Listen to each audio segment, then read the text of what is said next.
안녕하세요. 저희는 산염기 중화반응의 이해를 주제로 탐구하였고 그 내용을 소개해드릴 1반 유시영 현승연, 5반 고태원, 6반 유신아 황예진입니다. 먼저 이 활동의 목적은 화학 교과과정에서 배운 산염기 중화반응을 심화하여 탐구하고자 하였습니다. 그래서 측정한 pH 농도를 바탕으로 그래프를 그렸고 중화반응이 우리 생활에서 어떻게 사용될 수 있는지도 알아보았습니다. 다음은 이 포스터의 내용을 보다 더 잘 이해하기 위해 필요한 몇 가지 용어에 대해 알려드리겠습니다. pH란 물의 산성이나 알칼리성의 정도를 나타내는 수치입니다. pH가 7 미만은 산성, 7을 넘는 것은 알칼리성을 나타냅니다. 중화반응은 산과 염기가 반응하여 물과 염이 생성되는 반응으로 중화열은 이때 방출되는 열입니다. 중화제는 중화에 사용되는 약재를 말합니다. 두 번째는 실험 과정과 결과입니다. 실험에 사용한 준비물은 pH 측정기, 온도계, 비커, NaOH, HCl 용액입니다. 실험 1의 과정은 NaOH 용액과 HCl 용액을 각각 50ml씩 비커에 준비하였습니다. 그 다음 50ml의 HCl 용액이 든 비커에 NaOH 용액을 10ml씩 스포이드를 이용해 떨어뜨렸습니다. 세 번째, 용액을 섞고 온도계와 pH 측정기로 온도와 pH 농도를 측정하였습니다. 그 결과 오른쪽 하단에서 첫 번째 사진과 같은 그래프가 그려졌는데 보시다시피 pH 농도가 좀처럼 변하지 않자 두 용액의 물 농도가 다른 것을 고려하여 두 용액만을 서로 바꾸어서 실험 2를 진행하였습니다. 그 결과 오른쪽 하단에서 두 번째 사진과 같은 그래프가 그려졌습니다. 그리고 오른쪽 상단에는 저희가 직접 실험을 했을 때 찍은 사진을 첨부하였습니다. 그 다음으로는 저희가 실패한 실험에 대해서 그 원인을 분석해 보겠습니다. 일단 pH 측정기가 정상인 경우 HCl 수용액의 pH는 0.1, NaOH 수용액의 pH는 12로 측정이 되었습니다. 25도에서 물의 이온화 상수에 따라서 이온화 상수는 10의 마이너스 14승이기 때문에 pH 플러스 pOH는 14이므로 이를 통해서 NaOH의 pOH는 약 2임을 알 수 있습니다. pH는 마이너스 로그 하이드로늄 이온의 물농도이므로 HCl 수용액의 하이드로늄 이온 물농도는 10의 마이너스 10분의 1승임을 알 수 있고 pOH는 마이너스 로그 OH-의 물농도이므로 NaOH 수용액의 OH- 물농도는 10의 마이너스 2승임을 알 수 있습니다. HCl의 하이드로늄 이온 물농도와 NaOH의 OH- 물농도가 79.43배 차이가 나므로 이 실험에서 이론적으로 HCl과 NaOH의 부피비가 약 1대 79일 때 중화점에 도달함을 알 수 있습니다.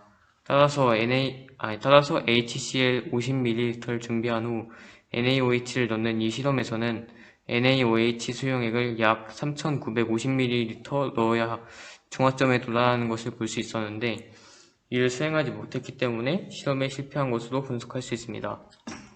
두 번째로 pH 측정기가 고장인 경우 pH 측정기를 기준액에 넣었을 때 pH 농도 7이 나와야 정상이지만 pH 6.5가 나왔기 때문에 pH 측정기가 고장인 경우로 분석할 수 있습니다.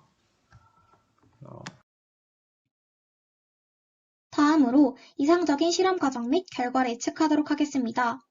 먼저 물농도가 같은 HCl과 NaOH가 필요하고 이를 반응시킵니다.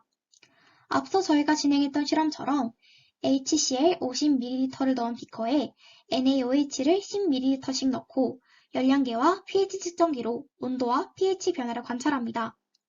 넣어준 NaOH 용액의 부피에 따른 온도와 pH 변화 그래프를 그리고 이를 해석합니다. 이때 이상적인 pH 그래프는 중화점 부근에서 pH가 급격히 상승하게 됩니다. H+의 순을 일정하고 OH-를 일정하게 가했기 때문에 OH-와 H+가 중화 반응을 하다가 반응이 완결된 중화점 직후에는 OH-의 증가 비율이 급격하게 변하는 것입니다. 이상적인 온도 그래프는 온도가 상승하다가 중화점에서 온도가 가장 높으며 중화점 이후 온도가 하락해야 합니다. 중화 반응이 일어날 때 중화열을 방출하기 때문에 중화점에서 온도가 가장 높게 측정되는 것입니다. 그 다음은 한국화학연구원이 개발한 유해오염 물질 누출 사고 시 골든타임 내에 안전하고 효과적으로 대응할 수 있는 중화제에 대해 소개하려고 합니다. 개발한 중화제는 과립형으로 사고 발생 지점에서 멀리 떨어져 살포기로 물대포를 쏘듯이 분사하는 방식입니다. 새로 개발된 중화제는 기존의 분말 중화제와 비교해서 먼 거리에서 살포할 수 있고 중화율이 낮아서 소방대원들의 안전을 지킬 수 있을 것으로 기대되고 있습니다. 실제 실험 결과 기존의 분말 소석회 중화제는 적중률이 10%에도 미치지 못한 반면 과립형 중화제는 15m 떨어진 25제곱미터의 넓이의 표적에 80%의 적중률을 보였습니다. 또한 산성 유해 화학 물질이 누출된 조건에서 과립형 중화제를 투입하자 1시간 후 95%가 중화되었고 중화율도 60도씨에 불과했습니다.